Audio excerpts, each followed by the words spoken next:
നമസ്കാരം.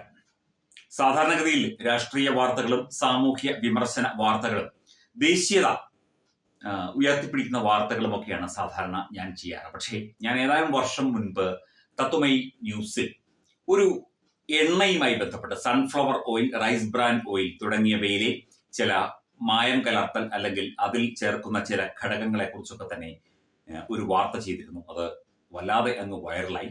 ലക്ഷക്കണക്കിന് കോടിക്കണക്കിന് ആളുകളാണ് ഈ ഒരു വാർത്തയും അതിന്റെ വിശദാംശങ്ങളും കണ്ടത്. ഞങ്ങളുടെ ഓഫീസിലേക്ക് അന്ന് നിരവധി കോളുകൾ വരികയുണ്ടായി. അതായത് നമ്മൾ ജീവിക്കുന്ന സാഹചര്യം, നമ്മൾ കഴിക്കുന്ന ഭക്ഷണം, നമ്മളുടെ ആരോഗ്യം, ഇതേക്കുറിച്ചുകൂടി നമ്മൾ ബോധവാന്മാരാകേണ്ടതുണ്ട്, പ്രത്യേകിച്ചും കേരളീയർ എന്നുള്ള ഒരു കാര്യമാണ് അതിലൂടെ, ആ വാർത്തയിലൂടെ പുറത്തു കൊണ്ടുവരാൻ ശ്രമിച്ചത്. ഇതിപ്പോൾ രണ്ട് വിഷയങ്ങളുമായി ബന്ധപ്പെട്ട്, ഒന്ന് ഈ എണ്ണ, ഒന്ന് പാൽ. നമ്മൾ എന്നും ഉപയോഗിക്കുന്ന അല്ലെങ്കിൽ നമ്മൾ എന്നും വാങ്ങുന്ന കവർ പാൽ, ഈ രണ്ട് ഘടകങ്ങളുമായി ബന്ധപ്പെട്ട് അല്ലെങ്കിൽ നിത്യോപയോഗ സാധനങ്ങളുമായി ബന്ധപ്പെട്ട് രണ്ട് കാര്യങ്ങൾ നമുക്ക് കിട്ടിയ അറിവിന്റെ ആ ഒരു പരിധി വെച്ചുകൊണ്ട് നമുക്ക് ഒന്ന് വിലയിരുത്താം. പാലിന്റെ വേറൊരു വീഡിയോ ആയിട്ട് ചെയ്യാം. ഇതിപ്പോൾ എണ്ണയുടെ കഥയാണ്. ഇതിപ്പോൾ ഒരു കുറിപ്പാണ്, ഫേസ്ബുക്ക് പോസ്റ്റ് ആയിട്ട് വന്ന ഒരു കുറിപ്പാണ് ഇത്. ചക്കിലാട്ടിയ വെളിച്ചെണ്ണ, നാട് നീളെ ചക്കിലാട്ടിയ വെളിച്ചെണ്ണ കടകളുടെ കാലമാണ് ഇത്. നമ്മൾ എവിടെ തിരിഞ്ഞു നോക്കിയാലും ചക്കിലാട്ടിയ വെളിച്ചെണ്ണ, ശുദ്ധമായ വെളിച്ചെണ്ണ എന്ന് പറഞ്ഞുകൊണ്ട് ബോർഡുകൾ ഉണ്ട്. മുമ്പിൽ കുപ്പികൾ നിരത്തി വച്ചിട്ടുണ്ട്. നമ്മളിൽ പലരും അത് വാങ്ങിക്കൊണ്ട് പോവുകയും പാചകത്തിനായി ഉപയോഗിക്കുകയും ചെയ്യുന്നത് പതിവാണ്. കൗണ്ടറിൽ നിരത്തി വച്ചിരിക്കുന്ന വെളിച്ചെണ്ണ കുപ്പികൾ, ഉടമയ്ക്ക് മാത്രം പ്രവേശനമുള്ള കടയ്ക്കുള്ളിൽ ആരെയോ നോക്കി കൊഞ്ഞനം കുത്തുന്ന ഒരു ചക്ക്, ഒരു ചക്കും കൂടി അവിടെ വച്ചിട്ടുണ്ട്. ചക്ക് പുതിയ തലമുറയിലുള്ളവർ കണ്ടിട്ടുണ്ടാകാൻ സാധ്യതയില്ല. എന്നാൽ ഈ ചക്കിൽ വെളിച്ചെണ്ണയാട്ടുന്നത് നിങ്ങൾ കണ്ടിട്ടുണ്ടോ? ഈ ചക്ക് പ്രവർത്തിക്കുന്നതാണ് എന്ന് നിങ്ങൾ ഉറപ്പുണ്ടോ എന്ന് ചോദിക്കുന്നു ഈ കുറിപ്പ് എഴുതിയ ആൾ. കോയമ്പത്തൂരിൽ ഉക്കടം മാർക്കറ്റിൽ ചെന്നാൽ നിങ്ങൾക്ക് 10,000 രൂപയ്ക്ക് ഒറിജിനലിനെ വെല്ലുന്ന ചക്കിന്റെ മോഡൽ ലഭിക്കും. ചക്കിന്റെ മോഡൽ, അതായത് പ്രവർത്തിക്കാത്ത ഒരു ചക്കിന്റെ രൂപം മാത്രം. അത് വാങ്ങി കടയിൽ വെക്കുക. തമിഴ്നാട്ടിൽ നിന്നും കിലോ 120 രൂപയ്ക്ക് ശുദ്ധീകരിച്ച് വെളുത്ത നിറത്തിൽ വെളിച്ചെണ്ണ എസൻസ് കലർത്തിയ വേസ്റ്റ് ഓയിൽ എന്ന സാധനം വിവിധ ചെക്ക് പോസ്റ്റുകളിലൂടെ അത് എത്തിച്ച് കേരളത്തിൽ എത്തിക്കുക എന്നത് ഒരു പതിവ് രീതിയാണ് എന്ന് ഈ പോസ്റ്റിൽ സൂചിപ്പിക്കുന്നു.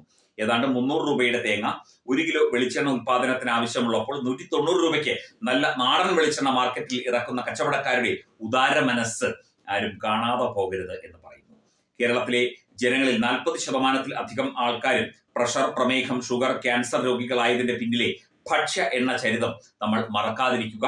പാം ഓയിൽ എന്ന പേരിൽ വിപണിയിൽ ലഭിക്കുന്ന പെട്രോളിയം ഓയിൽ കലർന്ന സാധനവും സൂര്യകാന്തിയുമായി മുള്ളിത്തെറിച്ച ബന്ധം പോലുമില്ലാത്ത സൺഫ്ലവർ ഓയിലും നമ്മളെ രോഗികളാക്കുന്നു. 1 കിലോ എള്ളിന് എത്രയാണ് വില? 1 കിലോ നല്ലെണ്ണ ഉത്പാദിപ്പിക്കാൻ എത്ര കിലോ എള്ള് വേണ്ടിവരും?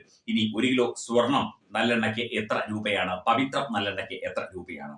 ഓസിന് കിട്ടിയാൽ ആസിഡും കുടിക്കുന്ന മലയാളികൾക്ക് അങ്ങനെ തന്നെ വേണം എന്ന് പറഞ്ഞുകൊണ്ട് ഈ പോസ്റ്റ് അവസാനിപ്പിക്കുന്നു. ഇത് അദ്ദേഹം എഴുതിയ ആൾ നടത്തിയ അന്വേഷണത്തിന്റെ ഭാഗമായി കിട്ടിയ ഒരു പോസ്റ്റ് ആയിരിക്കാം. നമ്മൾ ശരിക്കും വളരെ ദുർഘടമായ, നമ്മൾ ഗുരുതരമായ ഒരു സാഹചര്യത്തിലൂടെയാണ് നമ്മൾ ജീവിക്കുന്നത്. ഈ ഭക്ഷ്യ എണ്ണ വിവിധ കടകളിലൊക്കെ തന്നെ എത്തി പലതവണ അതിൽ വറുത്തുകോരി, മാംസവും മറ്റു കാര്യങ്ങളും വറുത്തുകോരി അത് കരിയോയിൽ പരവുമായ കഥ നമ്മൾ പലവട്ടം കേട്ടിട്ടുണ്ട്. ഭക്ഷ്യ സുരക്ഷാ വകുപ്പ് പരിശോധനകൾ നടത്തുന്നുണ്ട് എന്ന് പറയപ്പെടുന്നു. പക്ഷെ നമ്മളിൽ ലഭിക്കുന്ന വെളിച്ചെണ്ണ അല്ലെങ്കിൽ സൺഫ്ലവർ ഓയിൽ അല്ലെങ്കിൽ നല്ലെണ്ണ എന്ന് പറയുന്നത് എത്രമാത്രം ശുദ്ധമാണ്? ഇതിനൊക്കെ തന്നെ മായങ്ങൾ ഉണ്ട്. അതായത് വെളിച്ചെണ്ണയിൽ ചേർക്കാനും നല്ലെണ്ണയിൽ ചേർക്കാനും മറ്റ് എണ്ണകളിൽ ചേർക്കാനും ഒക്കെ കൃത്രിമ രാസപദാർത്ഥങ്ങൾ കൊണ്ട് നിർമ്മിച്ച മായങ്ങൾ ധാരാളമുണ്ട്. മായം ചേർക്കൽ നിരോധന നിയമം നടപ്പിലാകുന്ന അല്ലെങ്കിൽ അത് ഇവിടെ നിലനിൽക്കുന്ന ഒരു നാട്ടിൽ, കേരളത്തിൽ ആണ് ഇതൊക്കെ നടക്കുന്നത്. ചക്കിന്റെ ഒരു പടം കിട്ടും അല്ലെങ്കിൽ ചക്കിന്റെ ഒരു രൂപം കിട്ടും. അത് ചക്കിലാട്ടിയ വെളിച്ചെണ്ണയായി പുറത്തു വരുന്നു. എന്നിട്ട് കൃത്രിമ മായം കലർത്തിയ ഈ വെളിച്ചെണ്ണ കുപ്പികളിലാക്കി വിൽക്കുന്നു വളരെ കുറഞ്ഞ വിലയിൽ. എന്നിട്ട് പറയുന്നതോ ചക്കിലാട്ടിയ വെളിച്ചെണ്ണ നിങ്ങൾക്ക് ലഭിക്കും, മില്ലിൽ ആട്ടിയ വെളിച്ചെണ്ണ നിങ്ങൾക്ക് ലഭിക്കും.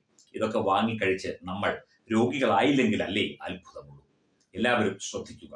തീർച്ചയായിട്ടും ഭക്ഷണം തന്നെയാണ് ഔഷധം. നമുക്കറിയാം, നമ്മുടെ ആയുർവേദ വിധിപ്രകാരവും ഒക്കെ തന്നെ കഴിക്കുന്ന ഭക്ഷണവുമായി ബന്ധപ്പെട്ടാണ് നമുക്ക് ആരോഗ്യവും രോഗാവസ്ഥയും വരുന്നത്. അപ്പോൾ ഈ എണ്ണ എന്തായാലും നമുക്ക് എണ്ണ ഉപയോഗിച്ചേ പറ്റൂ. ഒരു ചെറിയ കറിക്ക് കടുക് താളിക്കാനെങ്കിലും നമ്മൾക്ക് വെളിച്ചെണ്ണ ഉപയോഗിച്ചേ പറ്റൂ. നമുക്കിതൊന്നും മാറ്റിവെക്കാൻ പറ്റില്ല. ഇവിടെ പല ഘടകങ്ങളിൽ, നെയ്യ് ഉൾപ്പെടെയുള്ള ഘടകങ്ങളിൽ പാരഫിൻ വാക്സ് എന്ന മെഴുകാണ് ഇവിടെ മായമായി ചേർക്കുന്നത്.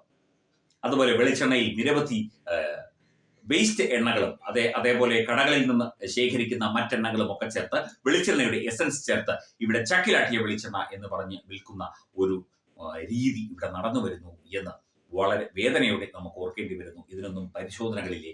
ഇതിനൊന്നും വ്യക്തമായ ഒരു മാനദണ്ഡമില്ലേ ഈ വിൽക്കുന്നതിനും ഒന്നും തന്നെ, അല്ലെങ്കിൽ ഇത് നിർമ്മിക്കുന്നതിനും ഒന്നും തന്നെ? നമ്മളെ രോഗികളാക്കി മാറ്റുന്നു.